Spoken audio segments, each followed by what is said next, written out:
Malaysia punya khazanah nasional dengan total aset sebesar 238 triliun rupiah.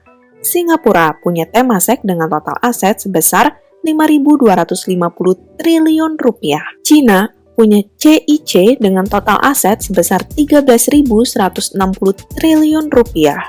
Norwegia punya GPFG dengan total aset sebesar 16.613 triliun rupiah. Apa sih khazanah nasional, Temasek, CIC, dan GPFG itu? Perusahaan emas kayak PT Aneka Tambang? Bukan. Perusahaan semen kayak PT Semen Indonesia? Bukan juga. Atau bank-bank besar seperti BCA, BNI, BRI, atau Mandiri? Jawabannya adalah bukan. Khazanah nasional, Temasek, CIC, dan GPFG adalah Sovereign Wealth Fund. Dan bahkan beberapa persen dari saham Aneka Tambang, Semen Indonesia, BCA, BNI, BRI, dan Bank Mandiri dimiliki oleh Norwegia GPFG. GPFG atau Government Pension Fund Global adalah sovereign wealth fund milik negara Norwegia dan merupakan sovereign wealth fund terbesar di dunia berdasarkan total aset. Kalau Indonesia punya tidak sovereign wealth fund? Jawabannya adalah tidak. Emang penting ya suatu negara punya SWF? Jawabannya iya, karena SWF bisa menjadi salah satu sumber pendapatan yang cukup besar atau bahkan sangat besar untuk suatu negara. Kalian tahu perusahaan-perusahaan ini? Pasti perusahaan-perusahaan ini sudah tidak asing lagi di telinga kalian karena kalian menggunakan produk atau jasa mereka atau bahkan kalian bekerja di perusahaan-perusahaan ini. Di sini ada PT Bumi Serpong Damai yang memiliki perumahan mewah di Tangerang, ada PT Indofood CBP Sukses Makmur yang terkenal dengan mie instan Indomie, ada PT Kalbe Farma, dan lain-lain. Tahu nggak guys, perusahaan-perusahaan yang ada di daftar ini adalah perusahaan-perusahaan yang beberapa persen sahamnya juga dimiliki oleh GPFP. Maka, tidak heran jika negara Norwegia yang kaya dari minyak makin kaya raya karena penghasilan dari minyak tersebut diinvestasikan di berbagai jenis aset seperti surat obligasi, properti, dan saham. Tidak hanya di Indonesia, GPFP juga memiliki saham-saham perusahaan besar yang ada di dunia, seperti Apple, Nestle, Microsoft, hingga Samsung. Investasi di saham, apa sih saham itu? Apa saya bergaji UMR juga bisa beli saham? Jawabannya bisa. Namun, kita tidak akan membahas tentang definisi saham atau cara beli saham di video ini. Untuk kalian yang belum paham akan dunia saham, kalian bisa subscribe channel kami dan melihat video-video sebelumnya yang telah membahas hal-hal tersebut. Di video kali ini, kita akan membahas tentang Sovereign Wealth Fund yang membuat negara kaya makin kaya, serta rencana Indonesia yang ingin membuat SWF untuk mengikuti jejak kesuksesan mereka. Sovereign Wealth Fund telah menarik banyak perhatian dunia karena makin maraknya negara-negara yang mendirikan badan pengelola dana investasi tersebut dan menginvestasikan dananya di berbagai aset, terutama saham perusahaan-perusahaan besar di dunia. Sovereign Wealth Fund adalah badan pengelola dana investasi yang dimiliki oleh negara. Sovereign Wealth Fund pertama di dunia adalah Kuwait Investment Authority atau KIA, yang didirikan untuk menginvestasikan kelebihan pendapatan minyak negara Kuwait pada tahun 1953. Selama beberapa dekade terakhir, ukuran dan jumlah Sovereign Wealth Fund telah meningkat secara dramatis. Menurut SWF Institute, sebelum tahun 2005, ada sekitar 30 SWF dengan jumlah total aset kurang dari 2 triliun US dollar. Sedangkan pada akhir tahun 2018, ada sekitar 80 SWF dengan jumlah total aset dikelola sekitar 8 triliun US dollar. Berdasarkan asal sumber pendanaan dana investasi mereka, Sovereign Wealth Fund atau SWF dapat diklasifikasikan menjadi dua tipe, yaitu SWF berbasis komoditas dan SWF berbasis non-komoditas. SWF berbasis komoditas adalah SWF yang sumber dana investasinya berasal dari hasil penjualan barang komoditas. Contoh negara yang memiliki SWF berbasis komoditas adalah negara-negara penghasil minyak seperti negara-negara Teluk Arab, Rusia, Brunei, dan Norwegia, atau negara Chili yang sumber dana investasinya mayoritas diperoleh dari royalti pertambangan tembaga, atau Botswana yang memperoleh sumber dana investasinya dari royalti berlian dan mineral. Sebaliknya, SWF non-komoditas didanai dari cadangan dana yang diperoleh dari hasil ekspor barang non-komoditas, capital inflow atau arus masuk modal, budget surplus atau surplus anggaran, penjualan tanah, tabungan publik, dan privatisasi perusahaan milik negara. Sebagian besar SWF Asia berada dalam kategori ini, seperti Singapura, Cina, dan Korea Selatan.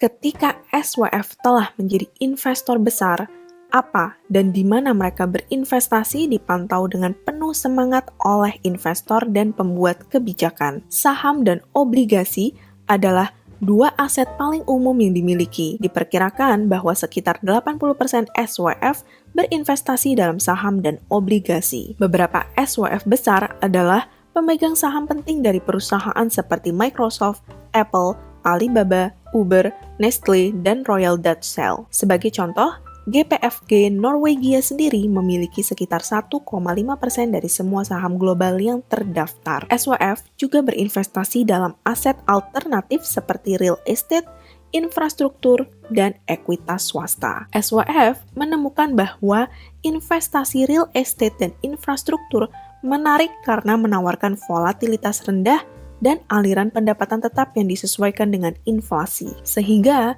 tidak heran jika SWF besar sekarang menjadi investor terkemuka dalam proyek mega infrastruktur, real estate, dan bahkan perusahaan swasta berbasis teknologi, yang beberapa di antaranya telah menjadi perusahaan unicorn bergengsi di dunia. Penyebaran geografis investasi SWF juga telah berkembang. Mayoritas SWF berinvestasi di negara-negara maju seperti Amerika Serikat, Eropa, dan Jepang karena pasar keuangan mereka yang telah berkembang dengan baik. Namun, seiring waktu, mereka juga telah meningkatkan eksposur mereka ke pasar negara berkembang seperti Indonesia, dikarenakan potensi keuntungan jangka panjang mereka dipandang lebih tinggi daripada pasar negara maju. Kebijakan alokasi aset dan postur risiko mereka juga bervariasi sesuai dengan tujuan dana yang mereka kelola. Beberapa SWF seperti GIC Singapura, GPFG Norwegia, dan Kuwait Investment Authority atau KIA hanya berinvestasi secara internasional. Sementara itu, ada SWF seperti Khazanah Nasional Malaysia dan Mubadalah Abu Dhabi yang berinvestasi baik domestik maupun internasional. Berdasarkan tujuan dari sebuah Sovereign Wealth Fund, International Monetary Fund atau IMF mengkategorikan SWF menjadi 5 jenis. Yang pertama adalah Reserve Investment Funds atau dana simpanan investasi. SWF jenis ini fokus untuk menghasilkan keuntungan dari investasi mereka. China Investment Corporation atau CIC dan Korea Investment Fund adalah contohnya. Yang kedua adalah Stabilization Funds atau dana stabilisasi. SWF jenis ini biasanya ditemukan di negara-negara pengekspor komoditas, di mana SWF digunakan untuk melindungi ekonomi dari dampak fluktuasi besar-besaran yang mungkin terjadi pada harga komoditas. Misalnya, dana stabilisasi milik negara Ghana dan dana stabilisasi sosial dan ekonomi milik negara Chili. Yang ketiga adalah Future Generation Funds atau dana tabungan untuk generasi di masa depan. SWF jenis ini lebih fokus berinvestasi untuk menghasilkan dana tabungan bagi generasi masa depan. Banyak negara penghasil minyak memiliki SWF jenis ini untuk menginvestasikan pendapatan minyak mereka untuk memastikan aliran pendapatan untuk generasi mendatang ketika ladang minyak mereka habis. Contohnya adalah Abu Dhabi Investment Authority atau ADIA, Alaska Permanent Fund, dan KIA Future Generation Fund milik negara Kuwait. Beberapa negara non-komoditas juga mengadopsi prinsip ekuitas antar generasi untuk SWF mereka. Salah satunya adalah negara Singapura, di mana setengah dari hasil keuntungan investasi SWF harus dipertahankan untuk generasi mendatang. Yang keempat adalah development funds atau dana pembangunan. SWF jenis ini memiliki tujuan untuk menghasilkan keuntungan dari investasi, serta mengembangkan ekonomi lokal dan menarik investasi asing. Contohnya adalah perusahaan investasi Mubadala Abu Dhabi yang mempromosikan diversifikasi ekonomi Abu Dhabi sehingga tidak terlalu bergantung pada minyak dari waktu ke waktu. Mubadala telah melakukan investasi bersama dengan SoftBank untuk menarik startup yang memiliki reputasi baik ke pusat teknologi di Abu Dhabi. Yang terakhir adalah Contingent Pension Reserve Funds atau dana pensiun. SWF jenis ini dirancang untuk memungkinkan pemerintah memenuhi kewajiban kesejahteraan sosial dan sistem pensiun publik. Contohnya adalah GPFG Norwegia, Australia Future Fund, dan dana superannuation Selandia Baru. Dan yang perlu diingat adalah suatu negara juga dapat memiliki lebih dari satu SWF dengan tujuan yang berbeda. Misalnya, Abu Dhabi memiliki ADIA dan Mubadala. Berikut beberapa contoh sovereign wealth fund berdasarkan sumber dana investasi mereka dan tujuan investasi mereka. Berikut adalah 10 negara berdasarkan total aset SWF terbesar di dunia, di mana di antaranya ada yang memiliki lebih dari satu SWF. Sedangkan berikut adalah 10 sovereign wealth fund terbesar di dunia berdasarkan total aset, di mana semua SWF terbesar berlokasi di benua Asia, kecuali Government Pension Fund Global milik Norwegia yang menduduki peringkat 1 sebagai SWF terbesar di dunia. Beberapa SWF tersebut ada yang punya kepemilikan saham di beberapa perusahaan publik di Indonesia.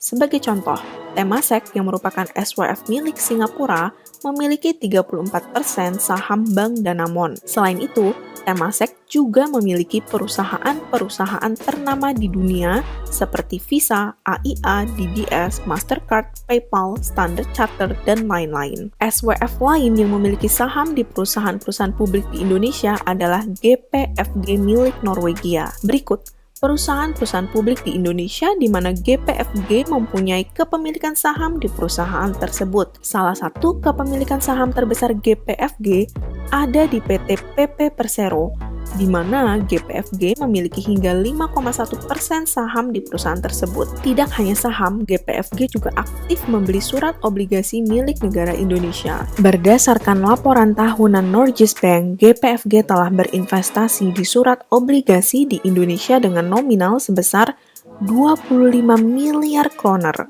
atau kurang lebih sebesar 40 triliun rupiah. Dan sudah pasti, sebagai SWF terbesar di dunia, GPFG juga telah berinvestasi di perusahaan-perusahaan besar di dunia. Berdasarkan laporan tahunan Norges Bank, berikut 20 kepemilikan saham terbesar GPFG, di mana ia memiliki 116 miliar kroner saham Apple, 100 miliar kroner saham Microsoft, 77 miliar kroner saham Alphabet yang merupakan perusahaan induk dari Google.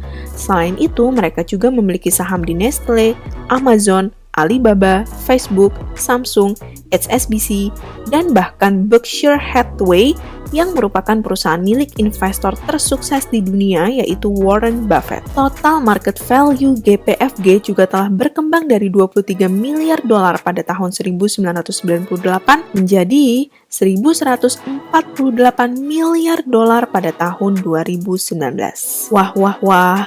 Berarti benar yang dibilang Pak Loh Keng Hong bahwa harta karun kekayaan terbesar ada di pasar modal, bukan di bawah laut. Nilainya nyata dan transparan. Sangat disayangkan bila ada orang yang tidak mengenal pasar modal. Dilansir dari CNBC, Jokowi mengungkapkan rencana Indonesia untuk mendirikan Sovereign Wealth Fund. Menurut Jokowi, SWF ini bisa mendatangkan dana asing hingga bernilai 20 miliar US dollar atau kurang lebih setara dengan 280 triliun rupiah. Namun, konsep SWF yang akan dibentuk Jokowi agak berbeda dari SWF pada umumnya. Seperti telah dijelaskan sebelumnya, ada dua tipe SWF, yaitu SWF yang menggunakan hasil penjualan komoditas seperti minyak untuk sumber investasi dan SWF non-komoditas yang biasanya menggunakan cadangan devisa sebagai sumber investasi. Sedangkan SWF versi Indonesia menggabungkan dana cadangan negara dan dana asing sebagai sumber investasi. Saat Jokowi berkunjung ke Uni Emirat Arab beberapa waktu lalu, pembentukan SWF menjadi salah satu yang disepakati. Pemerintah Uni Emirat Arab telah menyiapkan 6,8 miliar dolar untuk diinvestasikan ke dalam proyek-proyek di Indonesia. Selain Uni Emirat Arab, SoftBank dari Jepang disebut-sebut juga akan ikut urunan mendanai SWF Indonesia. Menteri Koordinator Bidang Kemaritiman dan Investasi Jenderal TNI Luhut Binsar Panjaitan juga mengatakan bahwa ada kemungkinan BlackRock juga ingin masuk menyetor dana investasi ke dalam SWF Indonesia. Untuk yang belum tahu apa itu BlackRock, BlackRock adalah perusahaan investasi pengelola dana global asal Amerika Serikat yang sangat bergengsi yang kini mengelola dana hingga 6,96 triliun US dollar per kuartal 3 tahun 2019.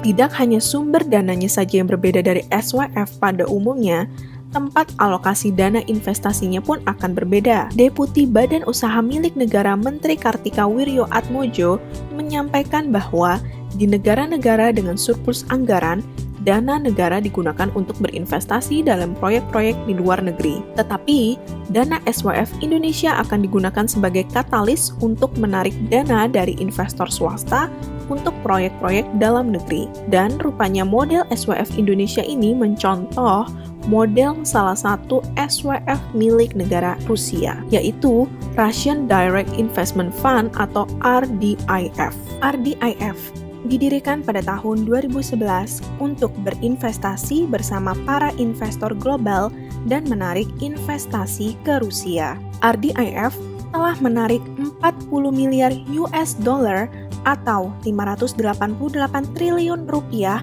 modal asing dari 16 negara untuk dikelola melalui SWF tersebut. RDIF telah berinvestasi ke dalam ekonomi Rusia sebesar 1,8 triliun rubel atau setara dengan 376 triliun rupiah. Dana ratusan triliun tersebut telah diinvestasikan ke lebih dari 80 proyek di lebih dari 95% wilayah Federasi Rusia. Perusahaan portofolio yang diinvestasikan RDIF juga mempekerjakan lebih dari 800.000 orang dan menghasilkan pendapatan yang setara dengan 6% dari GDP Rusia. Terlepas dari potensi yang menguntungkan dari SWF, pemerintah juga perlu bertanggung jawab dengan mengikuti prinsip-prinsip tata kelola perusahaan yang baik dan memastikan transparansi, seperti mencantumkan laporan tahunan yang berisi laporan keuangan yang sudah diaudit ke dalam website resmi mereka, seperti yang telah dilakukan oleh beberapa SWF di negara-negara maju. Tata kelola perusahaan yang baik dan transparansi ini sangat penting untuk menghindari resiko kesalahan manajemen hingga kasus korupsi seperti yang terjadi pada One Malaysia Development Berhad atau 1MDB. 1MDB adalah sebuah perusahaan pembangunan strategis dimiliki sepenuhnya oleh pemerintah Malaysia. 1MDB didirikan bertujuan untuk mendorong inisiatif strategis untuk pembangunan ekonomi jangka panjang bagi negara dengan menjalin kemitraan global dan mempromosikan investasi asing langsung. 1MDB ini telah menjadi sorotan internasional dikarenakan kasus pencucian uang dan penipuan keuangan yang melibatkan pengusaha Malaysia Joe Low dan mantan Perdana Menteri Najib Razak. Pada tanggal 28 Juli 2020, Najib Razak dituntut 12 tahun penjara dan denda sebesar 49,38 juta US dollar karena kasus pencucian uang ini. Setelah melihat keuntungan dan potensial resiko dari Sovereign Wealth Fund, apakah kamu setuju atau tidak dengan rencana Indonesia membuat SWF seperti Russian Direct Investment Fund atau RDIF milik negara Rusia? Tulis jawabanmu serta alasanmu di komentar di bawah ini ya guys. Sekian video kita kali ini, semoga video ini bermanfaat dan sampai jumpa di video-video berikutnya.